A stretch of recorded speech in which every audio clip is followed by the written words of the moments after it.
पुण्यश्लोक राजमाता Ahilyadevi Holkar, विश्वरत्न doctor Babasaheb Ambedkar, साहित्य सम्राट अण्णाभाऊ साठे, महात्मा फुले या महापुरुषांना विनम्र अभिवादन करतो।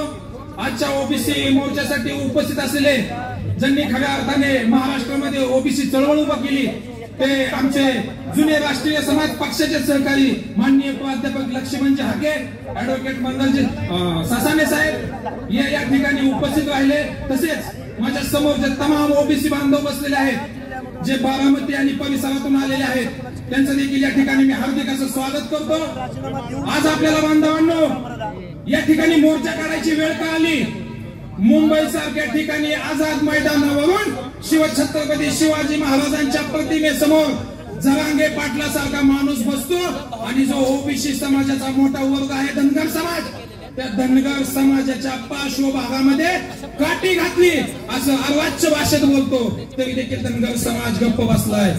त्याचाच आधार घेऊन दुसरा हरामखोर अभिजित कदम आमच्या माता भगिनीच्या बाबतीत सोशल मीडियावरती चुकीची कमेंट करतो तरी देखील प्रशासनाला जाग येत नाही। 2 तारखेला आम्ही बारामतीच्या प्रांत साहेबांना निवेदन दिलं, साहेब या 2 माणसांनी आमच्या धनगर समाजाचा अपमान केलाय, आमच्या ओबीसी समाजाचा अपमान केलाय, या दोघांवरती गुन्हे दाखल करा। काल ज्यावेळेस आम्ही ऍडिशनल एसपी साहेबांनी आम्हाला मिटिंगला बोलवलं आयोजकांच्या त्यावेळेस आम्हाला कळलं की माननीय प्रांत साहेबांनी आमचं निवेदन सुद्धा अजून बघितलं नाही। काय परिस्थिती मित्रांनो, म्हणजे इथं पाहायला गेलं तर इथले प्रांत अधिकारी इथल्या सत्तेतल्या पक्षाचा तालुका अध्यक्ष असल्यासारखे काम करतात। छोटे छोटे रक्तदान शिबिराला तुम्हाला जायला जमतं आणि माझ्या ओबीसी समाजाच्या आज त्या जरांगे पाटलांनी एवढ्या भावना दुखवल्या त्याच्या संदर्भात तुम्हाला निवेदन दिलं त्याची तुम्ही दखल घेत नाही। अरे लाज वाटते तुमच्यासारखे प्रांत अधिकारी बारामतीमध्ये काम करतायत। नसेल तुम्हाला होत तर सोडून द्या। त्याच्यानंतर काल आदरणीय ऍडिशनल एसपी साहेबांनी आम्हाला आयोजकांना बोलवलं, आम्हाला तिथं त्यांनी काय सांगितलं की तुम्ही आंदोलन थांबवा, आंदोलन करू नका, तुमचा मोर्चा 2 दिवसांनी घ्या। मग आम्ही देखील ऍडिशनल एसपी साहेबांची विनंती मान्य करून त्यांना म्हटलं ठीक आहे साहेब, आंदोलन आम्ही थांबवत नाही, आम्ही आंदोलनच करत नाही, आमची पण मागणी मान्य करा। ह्या 2 नालायक माणसांनी आमच्या समाजाविषयी जे अर्वाच्य भाषेत कमरेखालच्या भाषेत जे बोललेले आहेत त्यांच्यावरती तुम्ही गुन्हे दाखल करा, आम्हाला मोर्चा काढायची काय गरज नाही। ऍडिशनल एसपी साहेबांनी स्पष्टपणे नकार दिला, मी गुन्हा दाखल करू शकत नाही। अरे मग तुम्हाला काय अधिकार आहे आमचं आंदोलन करू नका म्हणायचं? हा, जर तुम्ही त्या खुर्चीवरती बसून सर्वसामान्य माणसाला न्याय देणार नसाल तर तुम्ही त्या खुर्चीवरती बसायला लायक नाहीये मी असं म्हणेल।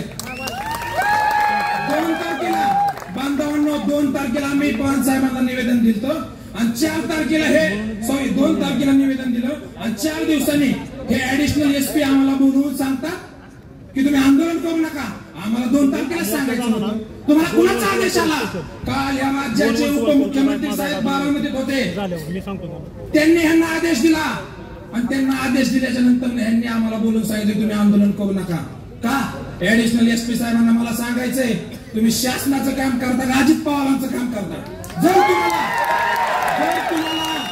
सर्वसामान्य लोकांना न्याय द्यायचा नसेल तर माझ्यासारखा कार्यकर्ता म्हणून नोकरी सोडा आणि त्या अजित पवारच्या घरी पाणी भरत बसा, असं चालणार नाही साहेब। आणि जरांगे साहेबांना देखील माझं आव्हान आहे, तुम्ही जर आमच्या त्यांना जरांगेच म्हणायचं, ऐका ना, त्यांना आता जरांगेच म्हणायचं कारण ते मराठा होते तेव्हा पाटील होते, आता आपल्यात आलेत ना, आता सवय लावून घ्यायची त्यांनी जरांगेच म्हणून घ्यायची। तर त्या जरांगेला पण माझं आव्हान आहे, तुम्ही म्हणताय धनगर समाजाच्या पार्श्वभागात देवेंद्र फडणवीसांनी काठी घातली, ठीक आहे, फडणवीस साहेबांनी बी आम्हाला फसवलं, आम्ही मान्य करतो। अरे फडणवीस साहेब तर आमच्या जातीचे नाही त्यामुळे त्यांनी आम्हाला फसवलं, पण महाराष्ट्र राज्याची स्थापना झाल्यापासून 15 ते 16 मुख्यमंत्री कुणाचे झाले? मराठा समाजाचे झाले का नाही? मराठा समाजाच्या मुख्यमंत्र्यांनी गेल्या 60 वर्षात मराठा समाजाच्या पार्श्वभागात काय घातलं? बांधवांनो आपल्याला ओबीसीला लढाई रस्त्यावरती उतरून लढावी लागेल। जरांगेचं मुंबईमध्ये जाऊन झुंडशाही करत असेल आणि त्याला जर हे सरकार झुकत असेल, ते सरकार देखील आपलं नाही. आपल्याला खाली उतरून रस्त्यावरती उतरूनच लढाई लढावी लागेल, कारण इथं कुणीही आपलं नाही. तर येणाऱ्या काळात ओबीसी बांधवांना माझी विनंती आहे की आपण जर कोणी आपल्याला आर म्हणत असेल तर त्याला कार म्हणायची का. एखादा जर आईला म्हणला तर तुझ्या आईला म्हणायची का. न्याय भेटणार आहे बांधवांनो. जर ठीक आहे, अरे कारखाने तुमचे, राज्यात आमदार तुमचे, शैक्षणिक संस्था तुमच्या, सगळं तुमचं, तरी मी तुम्हाला आरक्षण पाहिजे. ठीक आहे, हरकत नाही, तुम्ही सनदशीर मार्गाने आरक्षण घ्या, आमची हरकत नाही. परंतु आमच्या ताटातलं जर तुम्ही वाढणार असाल तर तुमचा हाती चालण्याची ताकद आमच्यामध्ये आहे. माझं ओबीसी बांधवांना एकच सांगणं आहे, येणाऱ्या काळात सगळ्या पद्धतीची लढाई आपल्याला या ठिकाणी लढायची आहे.